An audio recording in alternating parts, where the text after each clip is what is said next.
नमस्कार दोस्तों, स्वागत है आपका हमारे YouTube चैनल पर। और दोस्तों, आज हम करने वाले हैं एक बहुत ही महत्वपूर्ण टॉपिक की ट्रिक्स। और ऐसा टॉपिक जो राजस्थान के फर्स्ट ग्रेड, सेकंड ग्रेड और थर्ड ग्रेड तीनों ही परीक्षाओं के अंदर जो काफ़ी महत्वपूर्ण भूमिका अदा करता है, ऐसे टॉपिक की ट्रिक, और वहाँ से लगभग क्वेश्चन पूछा जाता है। तो देखिए दोस्तों, आज हम करने वाले हैं दक्षिणी अरावली जो है, दक्षिणी अरावली जो प्रदेश है, भौतिक प्रदेश है, उसकी जो दक्षिण अरावली की चोटियां हैं, उन चोटियों का क्रम करेंगे। यानी कि कई बार जो है इन चोटियों का क्रम पूछ लेते हैं, तो इन चोटियों का क्रम क्या है वो करेंगे, और एक ट्रिक के माध्यम से करेंगे।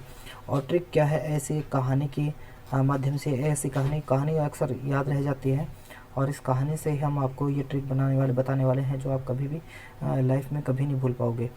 लेकिन इसका एक टारगेट रहेगा कि इस वीडियो से चैनल के अगर 10 सब्सक्राइबर, कम से कम 10 सब्सक्राइबर बढ़ते हैं तो ही अगली जो है इस तरह की ट्रिक बनाई जाएगी। चलिए शुरू करते बिना टाइम ख़राब किए। जस्ट 1 मिनट की ट्रिक है। देखिए क्या होता है, सबसे पहले अगर चोटियों की ऊंचाई से, यानी कि सर्वाधिक ऊंचाई से, और अगर निम्न यानी अवरोही क्रम उतरते, यानी आप ये कहें कि अवरोही क्रम में अगर बात करें तो कौन कौन सी चोटियां हैं, कैसे हैं। तो देखिए, एक तो सबको याद ही होती है कि गुरु शिखर जो है वो सबसे ऊंची चोटी है। ठीक है, गुरु शिखर जो है वो सबसे ऊंची चोटी है।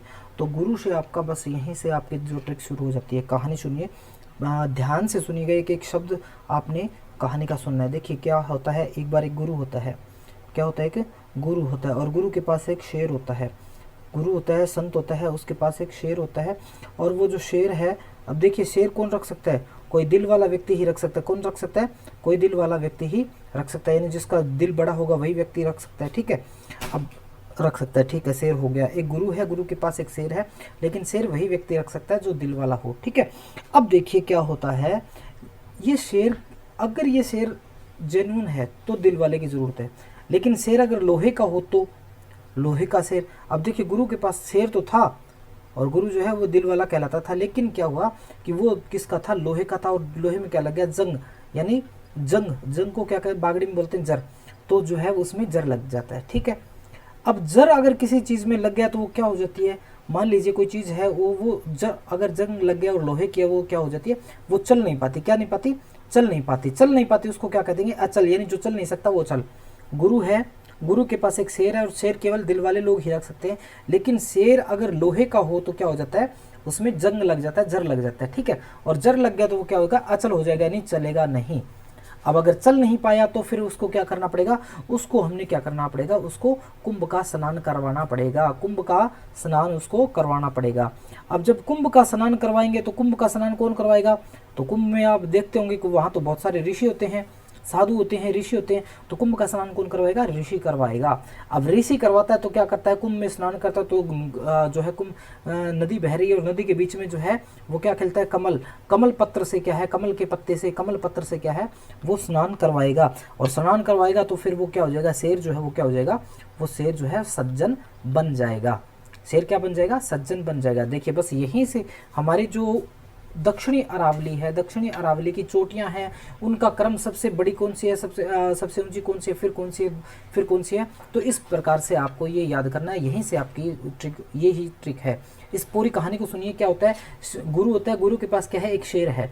ठीक है, शेर जो है, शेर कोई रख सकता है, दिल वाला व्यक्ति रख सकता है, और दिल वाला व्यक्ति रख सकता है, लेकिन अगर शेर लोहे का हो तो क्या हो जाएगा, तो उसको जंग लग जाता है, जर लग जाता है। ठीक है, और जर लग गया तो वो क्या हो जाएगा, अचल हो जाएगा। अचल होगा तो फिर क्या है, यानी चल नहीं पाएगा, तो उसके लिए क्या करना पड़ेगा, उसको कुंभ का स्नान करवाना पड़ेगा। तो कुंभ का स्नान कराएंगे तो कौन करवाएगा, कुंभ के स्नान वहां देखते हैं, कुंभ का मेला जब लगता है 12 वर्ष बाद में, तो वहां क्या होता है, ऋषि होते हैं, बहुत सारे ऋषि होते हैं, तो ऋषि स्नान करवाएगा। अब ऋषि करवाएगा कैसे, कमल के पत्ते से। उसमें कमल जो है, उस नदी के अंदर जो कमल खिले हुए बड़े बड़े कमल है, उनके कमल के पत्तों से क्या है, वो करवाएगा। और फिर क्या है, और कुंभ का स्नान अगर कर ले व्यक्ति तो क्या बन जाता है, सज्जन बन जाता है। इस प्रकार से आपकी ट्रिक है। तो देखिए, सबसे ऊंची दक्षिणी अरावली की सबसे ऊंची चोटी है वो कौन सी है, गुरु शिखर है। कौन सी है, गुरु शिखर है। ठीक है, तो गुरु शिखर की ऊंचाई कितनी है, 1597 मीटर। ये आपको याद रखनी है, सबसे ऊंची। कई बार ना इसका परीक्षा में क्रम पूछ लेते हैं। तो गुरु शिखर की चोटी सबसे ऊंची है, इसका 1597 मीटर है। दूसरा आता है शेर। दूसरी चोटी कौन सी है, शेर चोटी। ठीक है, तो इसकी ऊंचाई जो कितनी है, वो है 1442 मीटर, 1442 मीटर। शेर के बाद में दिल से कौन सी बनेगी, दिलवाड़ा। कौन सी, दिलवाड़ा। ठीक है, तो ये तीनों ही चोटियां जो हैं, पहले जो तीनों चोटियां ये किस में है, ये सिरोही जिले में है। आप साथ के साथ नोट करते जाइए, तीनों ही किस में है, सिरोही जिले में स्थित हैं। इसके बाद देखिए दिलवाड़ा हो गया, दिल से दिलवाला से दिलवाला हो गया, और ये हो गया जर, जर से कौन सी, जरगा चोटी, कौन सी, जरगा, जरगा चोटी होगी। ठीक है, जरगा चोटी के बाद में क्या है, अचल हो जाता है, यानी अचलगढ़, अचलगढ़। ठीक है, अचलगढ़ होगी। अचलगढ़ के बाद में इसको क्या, कुंभ का स्नान करता है तो क्या होगा, कुंभलगढ़, कुंभलगढ़, कुंभलगढ़ हो जाएगी। कुंभलगढ़ के बाद में ऋषि से क्या हो जाएगी, ऋषिकेश, ऋषिकेश एक उत्तराखंड में, और ये चोटी का नाम है। ठीक है, ऋषिकेश हो जाएगी। फिर क्या होगी, फिर होगी कमलनाथ, क्या होगी, कमलनाथ। ठीक है, कमल पत्र से कमलनाथ, और फिर जो है सज्जनगढ़ चोटी, कौन सी, सज्जनगढ़ चोटी। तो इस प्रकार से ये जो दक्षिणी अरावली है, दक्षिणी अरावली की चोटियां हैं, उनके जो क्रम है वो कैसे है, गुरु गुरु गुरु से गुरु शिखर, शेर रखता है शेर से शेर, शेर से शेर, और दिलवाला से, यानी दिलवाला व्यक्ति शेर रख सकता है तो दिलवाड़ा, दिलवाड़ा, और शेर को क्या लग गया, लोहे का होने के कारण जर लग गया तो जरगा। ठीक है, और उसके बाद में अगर जर लग गया तो क्या हो जाएगा, वो अचल, यानी चल नहीं पाएगा, चल नहीं पाएगा। फिर उसको क्या करवाना पड़ेगा, कुंभ का स्नान करवाना पड़ेगा, और कुंभ का स्नान करवाएंगे तो कौन करवाएंगे, ऋषि करवाएंगे। और ऋषि किससे करवाएंगे स्नान, वो कमल पत्र से करवाएंगे, कमल के पत्तों से करवाएंगे, क्योंकि वो नदी के अंदर ही कमल के पत्ते वही हैं, और कमल के पत्ते जब कोई व्यक्ति कुंभ स्नान कर लेगा तो वो क्या बन जाएगा, सज्जन बन जाएगा। तो दोस्तों उम्मीद है आपको ये सारी ट्रिक जो है हमने जो बनाई है, ये ट्रिक आपको पसंद आई होगी। और इसी तरीके की दूसरी ट्रिक जो पाने के लिए आप चैनल को सब्सक्राइब करें, कम से कम 10 सब्सक्राइबर बढ़ेंगे तभी दूसरी वीडियो बनाएंगे, तो इसलिए अपने दोस्तों के साथ इसको शेयर जरूर करें। आपकी राजस्थान की हर एक परीक्षा के अंदर ये काम आने वाला विषय है। वीडियो देखने के लिए बहुत बहुत धन्यवाद।